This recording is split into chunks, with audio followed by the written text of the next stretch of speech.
योद्धा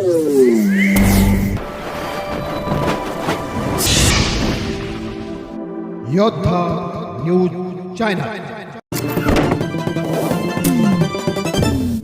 अजित पवार आगामी जिल्हा परिषद निवडणुकांच्या प्रचारासाठी बारामतीला जात होते. त्यांच्या निधनाच्या वृत्तानं संपूर्ण महाराष्ट्रात शोककळा पसरली आहे. मुख्यमंत्री देवेंद्र फडणवीस, सुप्रिया सुळे आणि पवार कुटुंबातील इतर सदस्य बारामतीकडे रवाना झाले आहेत. अजित पवार हे राज्याच्या राजकारणातील एक धडाडीचे आणि कार्यक्षम नेतृत्व होते.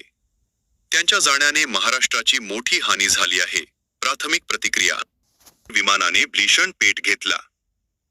महत्वाचे अपडेट्स. प्राणहानी. डीजीसीए आणि स्थानिक प्रशासनाने दिलेल्या माहितीनुसार या अपघातात अजित पवार यांच्यासह विमानात असलेल्या सर्व 6 जणांचा मृत्यू झाला आहे. यामध्ये त्यांचे वैयक्तिक सुरक्षारक्षक, PSO, सहाय्यक आणि 2 वैमानिकांचा समावेश आहे. सद्यस्थिती. अजित पवार यांचे निकटवर्तीय किरण गुजर यांनी रुग्णालयातून या वृत्ताला दुर्दैवी दुजोरा दिला आहे.